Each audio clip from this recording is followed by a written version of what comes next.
colony before 2050.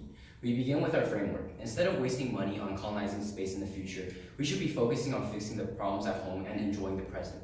According to William, the need to colonize is not pressing. Life on Earth is more urgently threatened by the destruction of the biosphere. If we accept these threats as inevitabilities and divert our nature, intellectual, political, and technological resources from solving these problems into escaping them, we may exacerbate the planetary threats we face.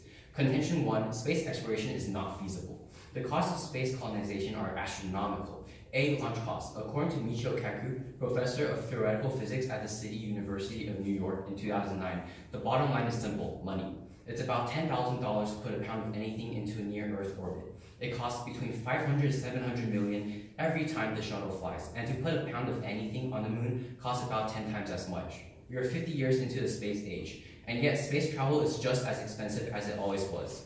B, we don't have the technology to colonize space, Williams 10. Both the moon and Mars host extreme environments that are uninhabitable to humans without very sophisticated technological life-supporting systems beyond any that are feasible now or will be available in the near future. Terraforming either body is not feasible with current technologies or within any reasonable time frame, so any colony or base would be restricted to living in space capsules or trailer park-like structures which could not support a sufficient number of humans to perpetuate and sustain the species in any long-term manner. Contention 2, space colonization hurts our ability to address climate change. A, space colonization and tourism accelerates climate change, Marshall 10. Space flights that rely on rocket fuel could shrink ice caps, alter the ozone layer, and affect global temperatures. Rubber-based rocket fuel burned with nitrous oxide is the preferred propellant of the burgeoning space tourism industry, and chemists argue that such hybrid engines emit sooty black carbon. Closer to Earth, the stuff has been shown to soak up extra radiation from the sun and contribute to climate change. B, space exploration trades off with Earth science. New space research empirically trades off, Berger 5. NASA merged its Earth science and space science programs into a single organization, the Science Mission Directorate, in 2004, and no longer maintains separate budgets for the two activities. NASA's budget request of the $5.47 billion included for the Science Mission Directorate, but only $1.36 billion would be spent on Earth science activities.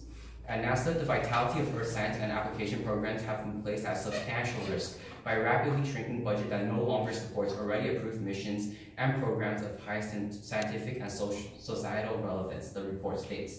Opportunities to discover new knowledge about Earth are diminished as mission after mission is cancelled. Contention 3, space weaponization. A, space colonization leads to weapons development, Hitchin 7.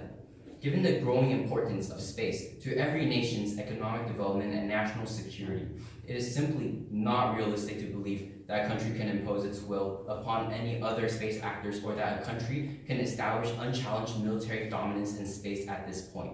At this point, even every legitimate step a country takes to protect its own space assets is now being seen as threatening to other nations. B, space weapons lead to miscalculation and Russian first strike. According to Lori Sheets, Georgetown International Law Review in 2006, many in the arms control community believe that space weapons will destabilize the global community and promote a costly arms race. The mere existence of these weapons will then escalate tension between Russia and the US or any other country and place Russia on a constant alert. One false signal from an early warning satellite could lead to a Russian nuclear strike. So for these reasons, please vote con.